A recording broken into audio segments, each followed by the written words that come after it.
Good evening, beloved. It is evening. It is, and you probably can't see the window, but it is dark out there. And this is Sugar. I have no idea why she's in here. She was asleep on the pillow until I moved, and she's going to make it hard to read the Marcus Borg book, which means I'm going to have to put her down. That's what I'm here to do. I usually do this on Saturdays, but I got home late from, I went to visit my mom on Saturday, and I got home kind of late, and there was a really bad storm, and also I found out that my cousin had passed away, and I just couldn't do this yesterday. So now she thinks she's a parrot. I'm going to do this now, and I just let the evening get away from me. So, we're going to do it now. So we are reading the Bible again for the first time. We are reading the Bible again for the first time by Marcus J. Borg, because Jesse is starting a class tomorrow night on Bible. I think it's called Bible Wisdom, actually, it's actually the name of the class. Pardon me while I adjust the camera angle just a little bit. This is the book that he uses, and it is a really, really, really good book. Now, I did struggle with chapter 2, but I only struggled with chapter 2, not from Marcus Borg's point of view, but from what people have done to the Bible. So, and what he's talking about in these chapters are reading lenses, how we view the Bible. So that is what we are going to do today. We are moving on to chapter 3, which is, I believe, the last of the reading lenses. Today, chapter 3 is the reading lenses from history and metaphor. And then once we get through that, he will move on into part 2, which is the Hebrew Bible. So we'll start with the creation stories. But first, before we do that, let me get my light on. Reading the Bible again for the first time, Marcus J. Borg, chapter 3, reading lenses, history, and metaphor.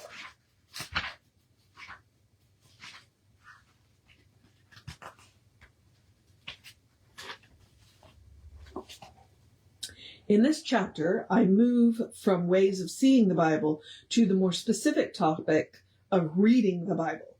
In radical shorthand, I call the method I will develop a historical-metaphorical approach. It presupposes the central claims about the Bible made in the previous chapters, its origin as a human response to God, its status for Christians as sacred scripture, and its functions as foundation of the Christian world and the sacrament of the sacred. The historical-metaphorical approach. Both adjectives in the phrase historical-metaphorical approach are crucially important. As shorthand, they are large umbrellas. I will completely define each one before describing them at greater length.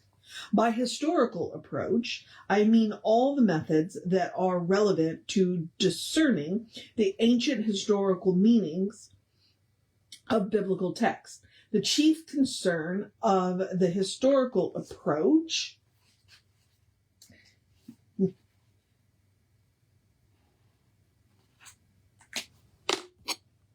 is the past tense question.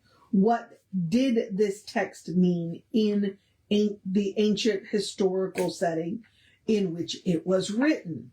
By metaphorical approach, I mean most broadly a non-literal way of reading biblical texts. A metaphorical reading does not confine itself to the literal, factual, and historical meanings of the text. It moves beyond the question, what does this story mean as a story, independent of its historical factuality? Okay. The historical approach. The historical approach focuses on the historical illumination of a text in its ancient context. As a large umbrella category, this approach covers all the methods of historical criticism that have been developed by biblical scholars over the last few centuries. The word criticism is perhaps unfortunate simply because in popular usage it often has a negative meaning of fault finding, as when we say, "Oh, don't be so critical." But in the phrase historical criticism, criticism means discernment. In other words, making discerning judgments about historical matters. I do agree with him about that being an unfortunate term, because words have multiple meanings. What it is, the historical approach includes the traditional method of source criticism, form criticism, redaction criticism, and canonical criticism, and that is note 1. Source criticism is an attempt to discern earlier sources of some biblical books. Form criticism is the study of oral forms of tradition and their setting in the ancient communities that produced the Bible.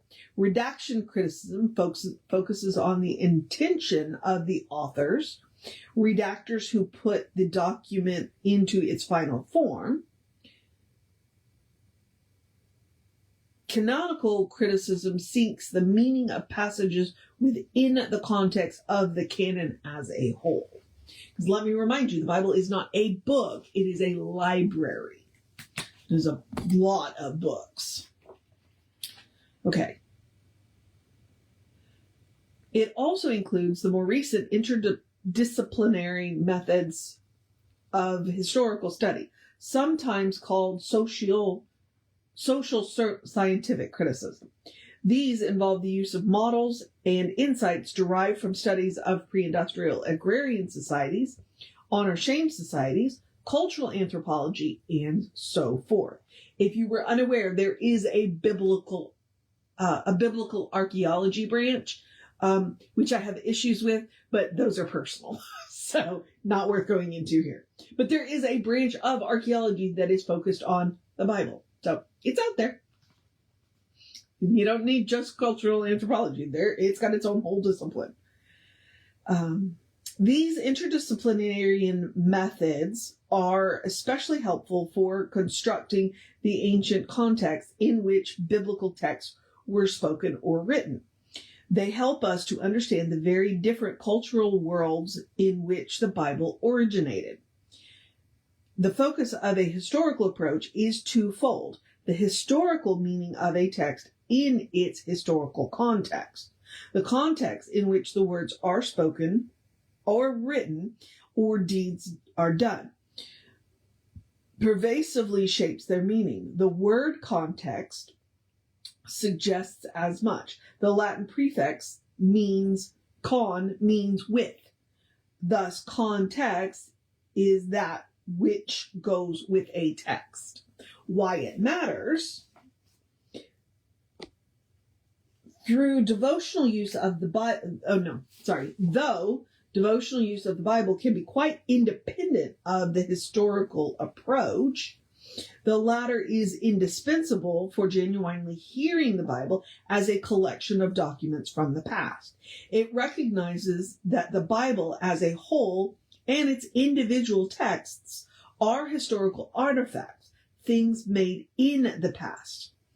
To say the obvious, they are artifacts from the distant past. The Hebrew Bible was written from approximately the middle of the 10th century BCE to the middle of the 2nd century BCE, which leads us to note number 2. Let's go get that. Many scholars date the earliest portions found in the Pentateuch to the 900 BCE and date the later portion, the book of Daniel, to about 165 BCE. The earliest New Testament document, that would be Christian Testament, is probably Paul's first letter to his community in Thessalonica, written around 50 CE, and the latest is 2 Peter, written perhaps as late as 125 or 150 BCE. Okay. The Christian Testament was written from approximately 50 CE to the early or middle 100 CEs. Historical study takes seriously the vast historical and cultural distance between us and the biblical past. And that is super important, people. A lot has transpired between then and now. A lot of changes have happened that do definitely affect how we read, these texts.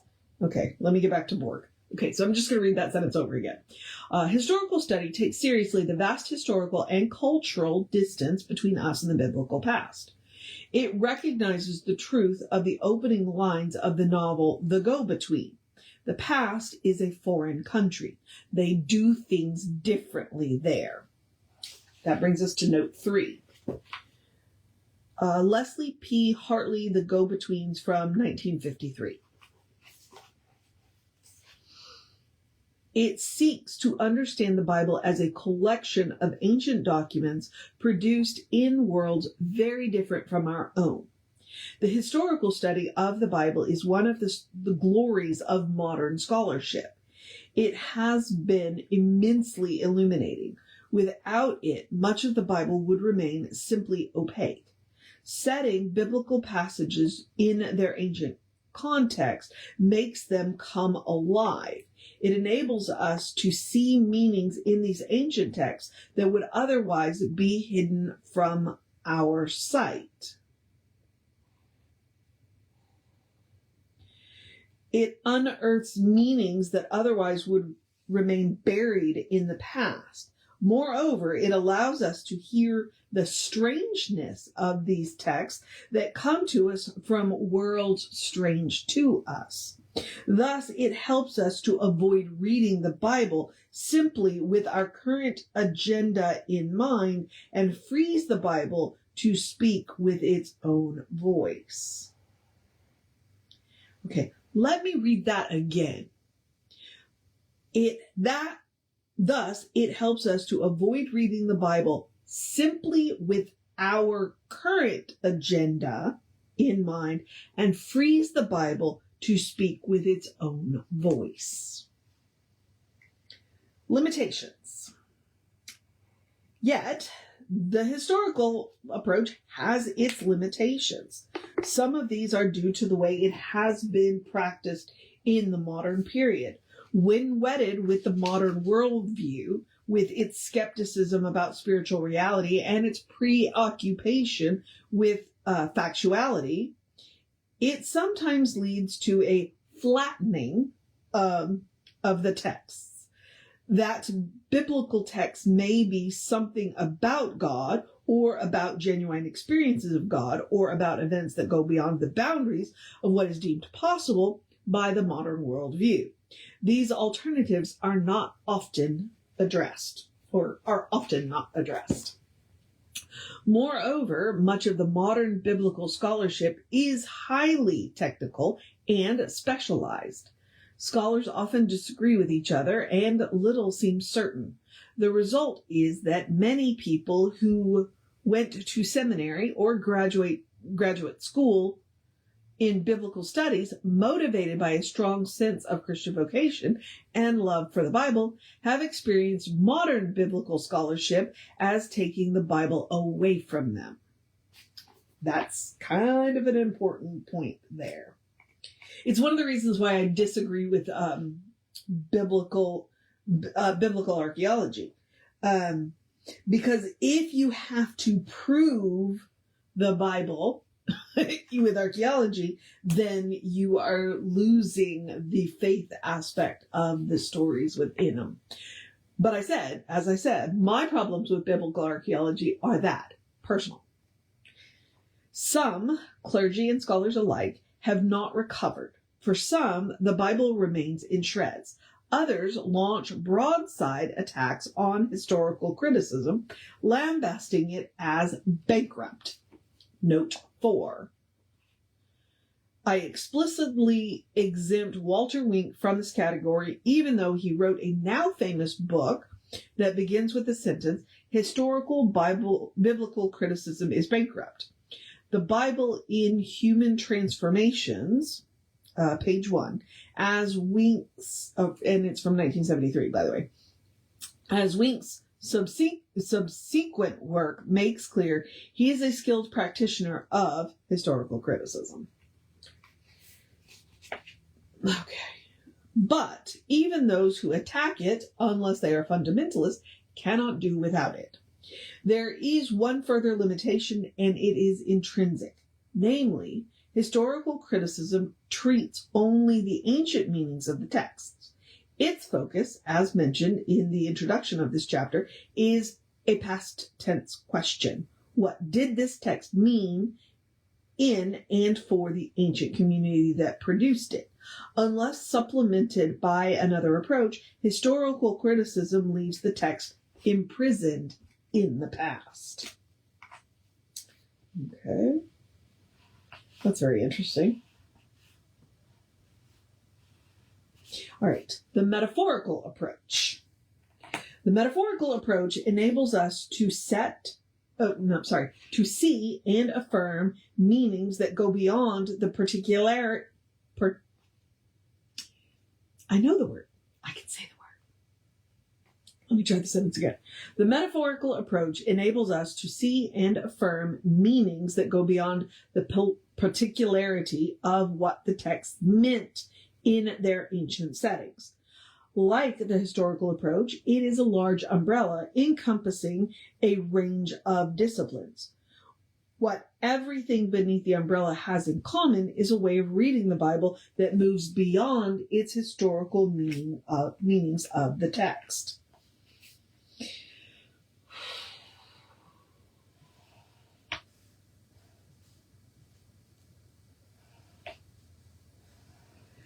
What is it? I am using the word metaphor and metaphorical in a broad rather than narrow sense.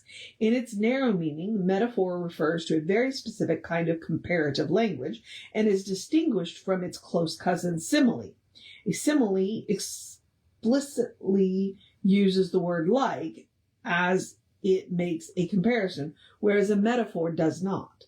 For example, my love is like a red, red rose is a simile. My love is a red, red rose is a metaphor. In this chapter and book, I use metaphor and metaphorical in a much broader sense, however. Metaphorical language is intrinsically non-literal. It simultaneously affirms and negates. X is Y and X is not Y. The statement, my love is a red, red rose, affirms that my beloved is a rose even as it negates it. My beloved is not a rose unless I am literally in love with a flower. Rather, there is something about my beloved that is like a rose. This realization leads to a second characteristic of metaphorical language. It has more than one nuance or resonance of meaning. In terms of its Greek roots, metaphor means to carry with, and what metaphor carries or bears is resonance or associations of meanings. The use of the plural is deliberate. A metaphor cannot be reduced to a single meaning. If it could, one might just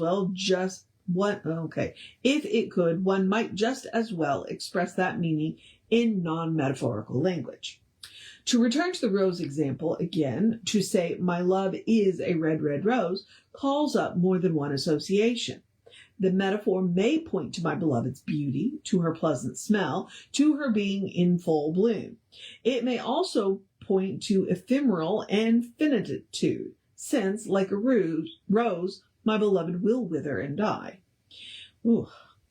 It may even point to difficulties, for there are thorns among the roses. In short, metaphorical language is intrinsically multivalent with a plurality of associations. Metaphor also means to see something as something else. Metaphor is linguistic art or verbal art.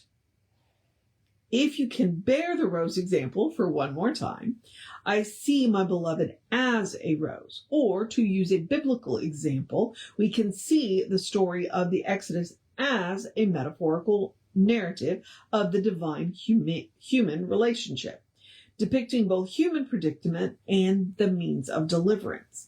A metaphorical approach to the Bible thus emphasizes metaphors and their associations. It emphasizes seeing, not believing. The point is not to believe in a metaphor, but to see in light of it. Finally, metaphors can be profoundly true, even though they are not literally true. Metaphor is poetry plus, not factuality minus. Now we have note 5. Metaphor is poetry plus, not factuality minus, builds on a Swedish proverb cited by Wilfred Cantwell Smith and attributed to Christer Stendahl in Smith's What is Scripture from 1993, page 277. The original proverb is, theology is poetry plus, not science minus. Yeah, okay. Metaphor is not less than fact, but more. Some things are best expressed in metaphorical language. Others can be expressed only in metaphorical language. A metaphorical approach to the Bible is central to a number of types of modern interpretation. These types include narrative theology, which focuses on the meaning of stories as stories, and some form of literary criticism, in which the focus is on how the texts function as literature, independent of their original historical meanings. Archetypal criticism.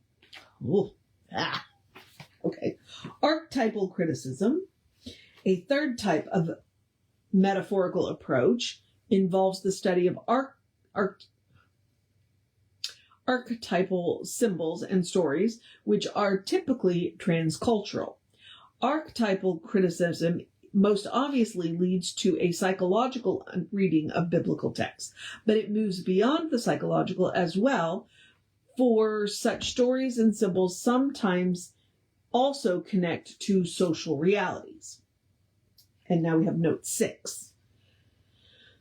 An example of the relationship between archetype and society. The ancient cosmic combat myth is an archetypal narrative that tells the story of a world that has fallen under the rule of a brutal, oppressive lord, the advent of a hero who defeats the evil power, and the restoration of the rule of the good lord. As I will suggest later in this book, this is a major structural element in the book of Revelation. The conflict between the lordship of Caesar and the lordship of Christ is portrayed in these terms. A metaphorical approach also includes some ancient types of interpretation. The writers of the Christian Testament frequently used text from the Hebrew Bible in a non-literal way. The practice continued in the spiritual or allegorical reading of the scripture that was widespread in Christianity from the 2nd century through the Middle Ages. During these centuries, Christian theologians often spoke of 4 levels of interpretation of biblical text: the literal, the allegorical, the analogical, and the topogical. Okay, thankfully that's note 7. Robert M. Grant and David Tracy, A Short History of the Interpretation of the Bible, 2nd edition, 1984, pages 85 to 86. Which means if you want to know what analogical and topogical mean, you're going to have to look that book up. Or Google the words, because that's what I'm going to do when I get off. Because, what? Okay. I can guess at the meanings from the thing. Well, he's also probably going to tell us. So hang on. Let's just get going. The details of these levels do not matter for my present purpose, which is simply to indicate the scope and antiquity of the metaphorical interpretation. Well, good to know. Now I still have to Google the words. Okay. Justification. The justification for a metaphorical approach is at least twofold. First, some of the biblical narratives are manifestly metaphorical and thus require a metaphorical interpretation. This realization is not modern, but ancient. In the 200s, an early Christian theologian and biblical scholar named Origen, Origen, distinguished between the spiritual and bodily meaning of the Bible. By spiritual meanings, he meant approximately what I mean by metaphorical. By bodily meanings, he meant literal, factual meanings. Using these distinctions, Origen argued that while the Bible as a whole is to be read in a spiritual sense, some parts are not to be read in a bodily sense. And we now have note 8. Origen, de Principis, the Ante-Nicene Fathers, edited by Alexander Roberts and James Donaldson, 1997, which is a reprint of the 1885 edition. And you can look on page 360 to 73. Wow, interesting. 1885. And I would say that there's a line in the Bible about the mountains clapping. Somehow, I don't think that's meant to be read in the literal sense, the bodily sense, and it's definitely meant to be read in the metaphorical sense. Mountains clapping. The only way you could literally do that is, earthquakes. At least that's... Okay. But even when a biblical narrative is not manifestly metaphorical, there is justification for reading it with a metaphorical approach. The reason is that the Bible is a religious classic. Note 9. David Tracy, the Analogical Imagination, from 1987, page 99 to 229. That's a lot. A classic is a piece of literature that has endured through time and has been and continues to be read and reread in new settings. By definition, a classic has a surplus of meaning. Its meaning is not confined to the intention of its author or to its original setting. Limitations. The primary limitation of a metaphorical approach is the danger that the imagination will roam too freely, producing uncontrolled, fanciful interpretations that have little or nothing to do with the actual text. A classic example is Augustine's interpretation of the familiar parable of the Good Samaritan in the Gospel of Luke. Note 10. Luke 10:29 through 37. Augustine's interpretation is found in his Questions Evangeliarum, paraphrased from C.H. Dodd, The Parables of the Kingdom, which was from 1961. Dodd uses this as an example of how not to interpret a parable. Okay.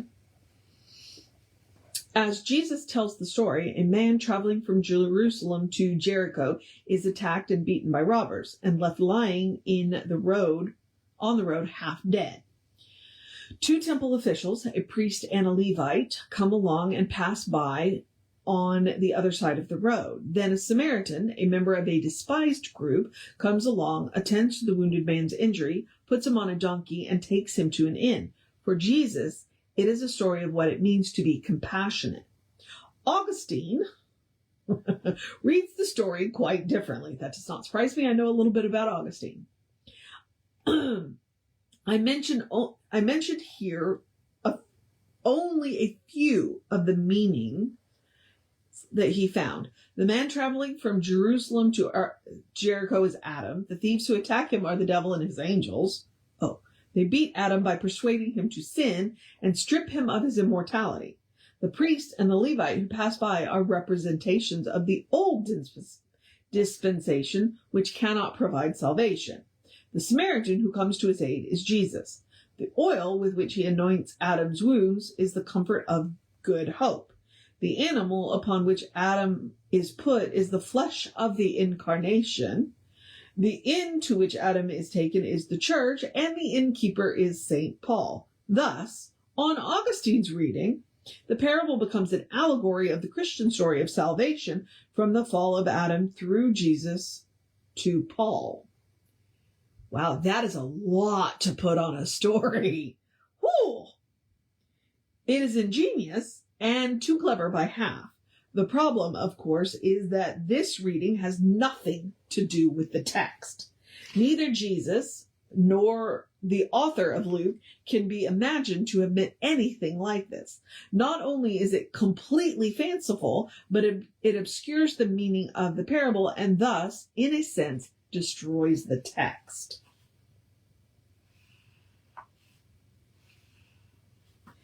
So, the metaphorical approach needs controls.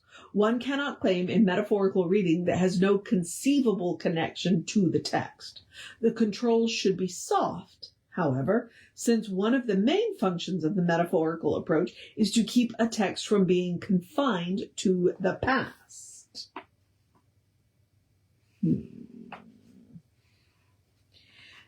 The needed controls are provided in part by the historical approach and in part by the discernment of the community to which the interpretation is offered. Several factors enter into the discernment of the community: their sense of the meaning of the Bible as a whole, their understanding of the Christian story as a whole, and their sense of fittingness. If an interpretation makes sense to nobody other than the individual who offers it, it is unlikely to have any meaningful significance. In short, the historical and metaphorical approaches to reading the Bible need each other. The historical needs the metaphorical so that the text is not imprisoned in the past. The metaphorical needs the historical so that it does not become subjective fancy. In the rest of this chapter, I have two purposes. The first is to suggest that the Bible is a combination of history and metaphor, and therefore requires this approach. The second is to illustrate the kind of reading that results from this approach. The Bible as history and metaphor. The Bible is a combination of history and metaphor. To say the same thing, only slightly differently, the Bible is a combination of historical memories and metaphorical narratives. The meaning of history remembered or historical memories is obvious. Some events reported in the Bible really happened, and the ancient communities of Israel and the early Christian movement preserved the memory of their having happened. Indeed, the biblical story is grounded in the history of these two communities. The meaning of metaphorical narratives requires more explanation. In the Bible, such narratives fall into two categories. The first encompasses narratives in which an event that happened or may have happened is given a metaphorical meaning. The second covers purely metaphorical narratives. Narratives that metaphorize history. The first type of metaphorical narrative is a story that combines both history and metaphor. It results in what we call history metaphorized. A historical event lies behind the story, but the way the story is told gives the narrative a metaphorical meaning as well. For example, I think there are good historical grounds for saying that Jesus really did restore sight to some blind people. One or more of the stories reporting such an event probably reflect historical memory, but the way these stories are told gives them a metaphorical meaning as well. The way the author of Mark's Gospel tells the story of two blind men to whom Jesus gave sight provides an illuminating example. The two stories frame the great central section of that Gospel, a section that describes Jesus' final journey to Jerusalem. Contains 3 solemn sayings about his impending death and resurrection, and speak of the discipleship as following Jesus on this journey. Note 11.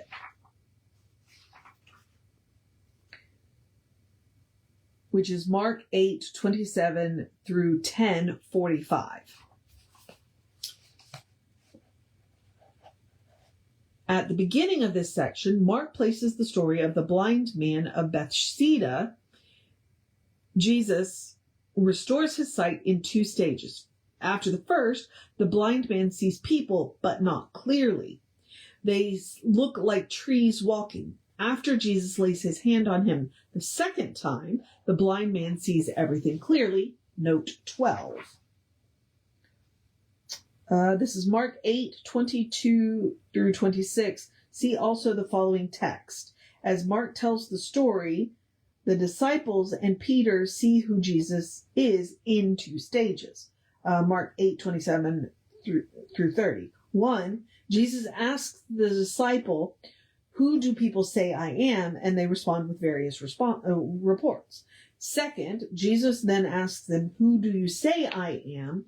And Peter responds with, "You are the Christ." Christ equal Messiah. As with the blind man of Bethsaida, their seeing who Jesus is involves 2 stages. Oh, okay. All right. I got that. Interesting.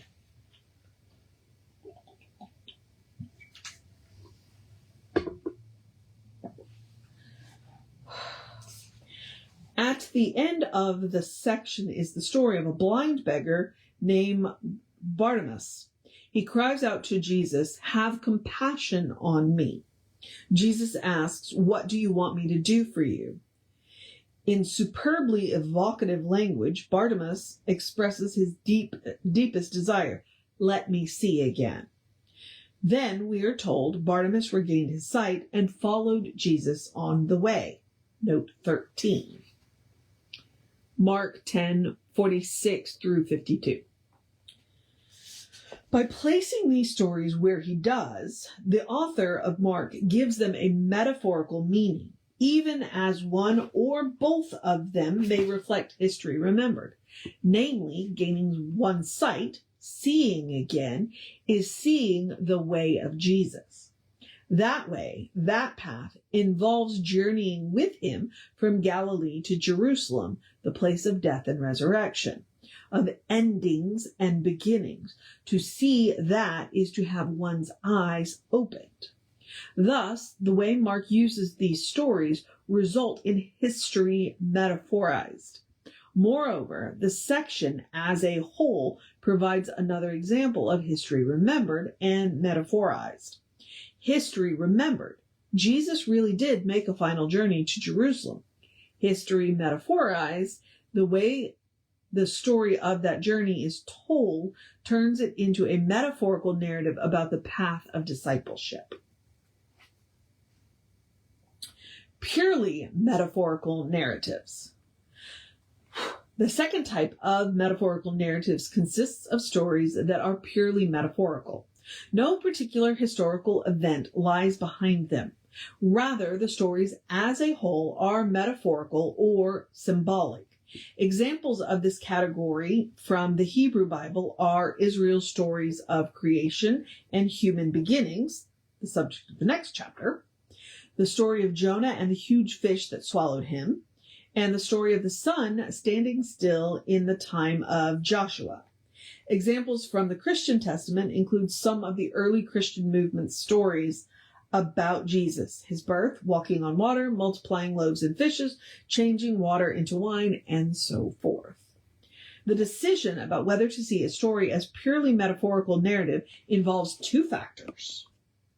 The first centers on the elements within the story itself. Does the story look as if it is reporting something that happened, or are there signs within the story suggesting that it is to be read symbolically? Israel's stories about the world's beginnings contain many such signals, and the stories about Jesus just mentioned make use of rich symbolic motifs drawn from the Hebrew Bible. The second factor involves a judgment that I call the limits of spectacle. The limits of the spectacle. I deliberately speak of the spectacle rather than miracles. The common modern understanding of miracles, accepted by both those who affirm and those who deny them, presupposes an understanding of the universe as a closed system of natural law. Miracles are understood as supernatural interventions by a God out there into an otherwise completely predictable system of natural cause and effect. Because I do not accept that way of thinking about God's relationship to the universe, I avoid the term miracles. The spectacular, on the other hand, simply refers to events that go beyond what we commonly think of as possible. Oh, that makes a lot of sense. That's actually very helpful. Okay. Thus, the question whether there are limits to the spectacular asks, are there some things that never happen anywhere? As we think about that question, it is important not to draw the limits too narrowly, as the worldview of modernity does. More things are possible and more things happen than the modern worldview allows.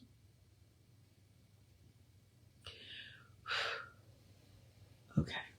For example, I think that Jesus really did perform paranormal healings, and that they cannot simply be explained in psychosomatic terms.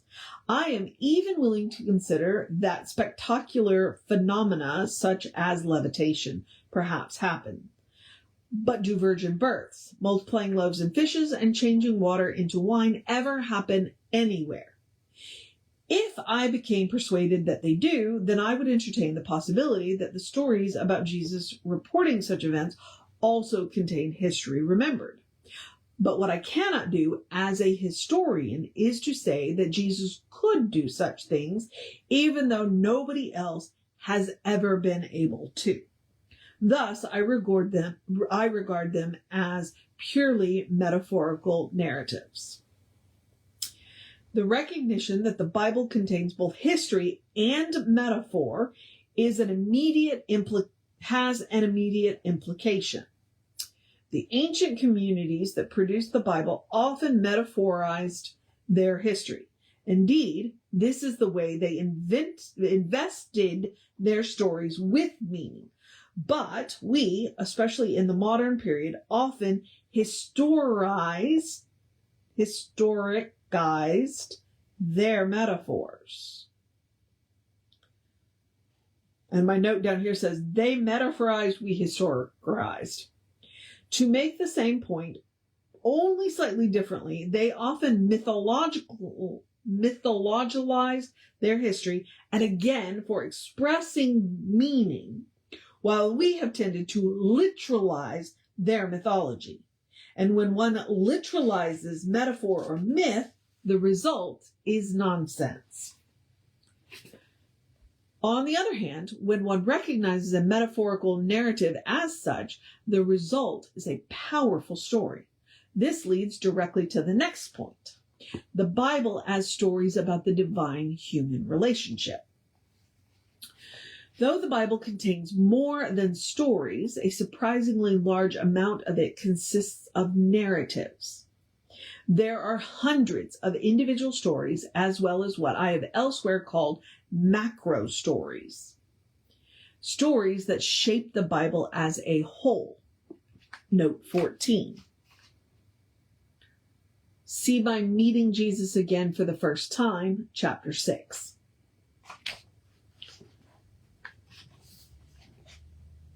Okay.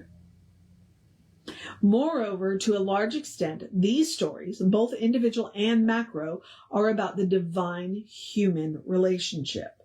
The Hebrew Bible is ancient Israel's story and stories about her relationship with God.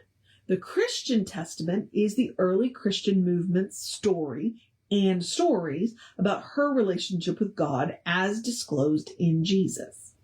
Importantly, these stories are not just about the divine-human relationship in the past. They are also about the divine-human relationship in the present. The way the Exodus story is used in the Jewish celebration of Passover each year illustrates this claim. In the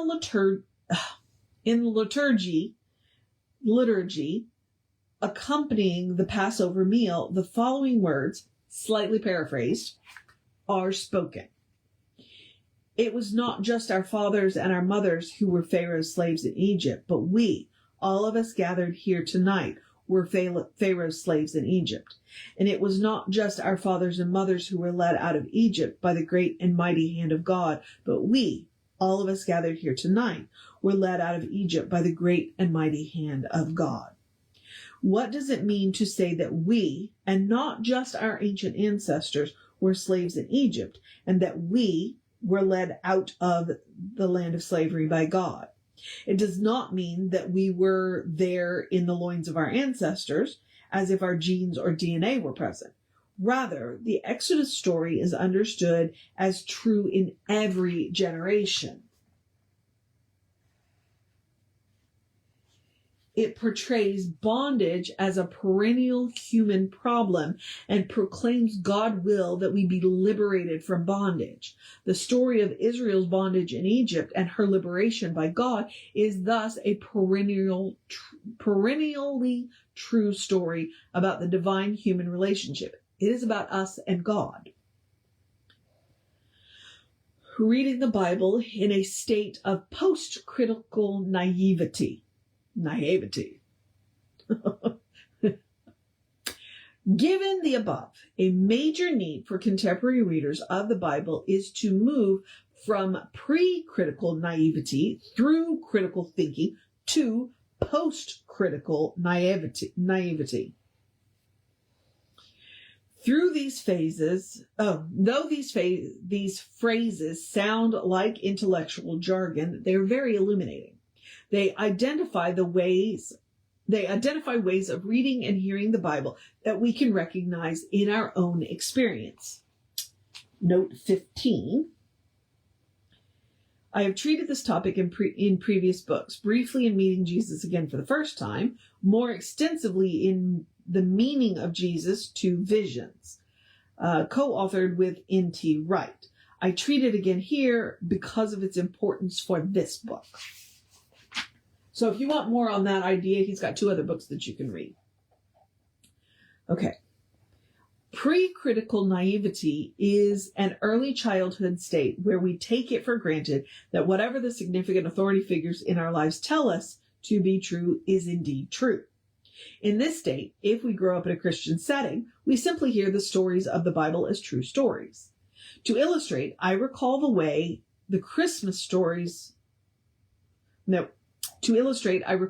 I heard the Christmas stories when I was a child. I assumed that the birth of Jesus really happened the way Matthew and Luke and our Christmas pageants portrayed it, without difficulty. I took it for granted that Mary really was a virgin, that she and Joseph really did travel from Nazareth to Bethlehem, where Jesus was born in a stable, that angels really sang in the sky to the shepherds, that wise men guided by a special star really came to Bethlehem bearing gifts and so forth. It did not occur to me to wonder now how much of this is historically factual and how much is metaphorical narrative. I simply heard the familiar stories as true. Moreover, it took no effort to do so. It did not require faith. I had no reason to think that things were otherwise than the stories reported. Note 16. Pre-critical naivety is thus very similar to the natural literalism that I described in chapter 1. Critical thinking begins in late childhood and early adolescence. One does not need to be an intellectual or go to college for this kind of thinking to develop. Rather, it is a natural stage of human development. Everybody enters it. Note 17. It can be resisted. Fundamentalism is the refusal to apply critical thinking to the Bible. As a form of conscious literalism, see chapter 1. Fundamentalism sees the corrosive effect of modern critical thinking on the Bible and insistently rejects it. Ugh. In this stage, consciously or quite unconsciously, we sift through what we learned as children to see how much of it we should keep. Is there really a tooth fairy? Are babies brought by storks? Or, if children are ever told that anymore, did creation really take only 6 days? Were Adam and Eve real people? In modern Western culture, as mentioned in chapter 1, critical thinking is very much concerned with factuality and is thus deeply corrosive of religion in general and Christianity and the Bible in particular. Okay, that's interesting.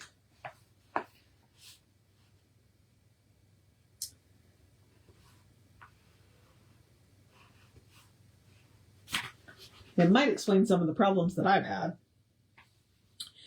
As critical thinkers in that culture, most of us no longer hear the biblical stories as true, or at least their truth has become suspect. Now it takes faith to believe them, and faith becomes believing in things that one would normally reject. Post-critical naivety is the ability to hear the Bible stories once again as true stories, even as one knows they may not be factually true, and that their truth does not depend on their factuality. This way of hearing sacred stories is widespread in pre-modern cultures. In Arabia, traditional stories begin their stories with, "This was," and "this was not." In Georgia, the country, not state, similar words are spoken to introduce a traditional story. There was, and yet there was not. Okay, note 18. See George Papashavli, The Yes and No Stories from 1946. A favorite of mine is the way a Native American storyteller begins telling his tribe's story of creation. Now, I don't know if it happened this way or not, but I know this story is true. If you can get your mind around that statement, then you know what post-critical naivety is. Importantly, post-critical naivety is not a return to pre-critical naivety. It brings critical thinking with it. It does not reject the insights of historical criticism, but integrates them into a larger whole.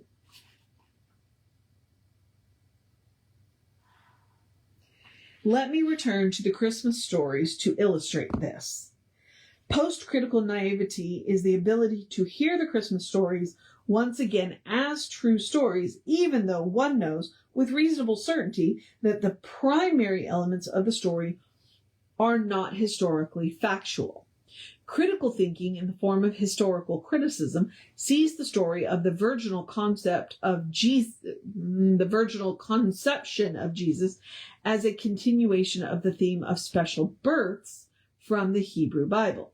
It is aware that the story of the special star and the wise men bringing gifts is not history, but rather is almost certainly Matthew's literary creation based on Isaiah 60. It knows that Jesus was most likely born in Nazareth, not Bethlehem, and so forth. In the state of post-critical naivety, one knows that the truth of the birth stories lies in their meanings as metaphorical narratives. Using both biblical and archetypal religious imagery, the birth stories speak about the significance of Jesus and about the divine-human relationship. Final note of 19. For a fuller exposition of this way of reading the birth stories, see The Meaning of Jesus, Two Visions, chapter 12, page 179 through 186. Through the movement from pre-critical naivety to critical thinking, though the movement from pre-critical naivety into critical thinking is inevitable, there is nothing inevitable about moving into the state of post-critical naivety. One can get stuck in the state of critical thinking all one's life, as a significant number of people in the modern period do. The initial movement into critical thinking is often experienced as liberating, but if one remains in this state decade after decade, it becomes a very arid and barren place in which to live, like T.S. Eliot's wasteland. We need to be led into the state of post-critical naivety. It does not happen automatically. This is one of the major tasks in our time as we learn how to read the Bible again using a historical and metaphorical approach. In the rest of this book, we will explore what it means to read the Bible as a combination of history and metaphor. Using the tools of historical criticism, we will seek to illuminate the ancient meanings of the biblical texts by setting those passages in their historical context. We will also explore the meanings that arise out of taking seriously the fact that the Bible is a religious classic whose texts have a surplus of meaning that goes beyond the particular meanings of the texts in their ancient contexts. We will see what it means to read the Bible as a true story and as a collection of true stories about the divine-human relationship. Deep breath. We are done. That is chapter 3. So next Saturday, we will pick up with chapter 4, which is in part 2, which is the Hebrew Bible. And if you're interested, you have 2 weeks to join the class. It starts tomorrow, meaning today is February 15th. And you have until the second week of the class to join the class if you were interested. Reverend Jesse is an excellent teacher. It is an excellent class. If you have any kind of relationship with the Bible that is difficult, this class will help. If you have any kind of relationship with the Christian tradition, this class will help. I can say that I'm one of the lucky ones that, I didn't, and I thoroughly enjoyed the class, but my partner did and benefited greatly from this class. So I highly recommend it to you. All right. So that is reading the Bible again For the First Time by Marcus J. Borg, chapter 3. And I will see you the next time, which is tomorrow morning, for going back to A New Design for Living. Blessings be upon you, and I will see you next time.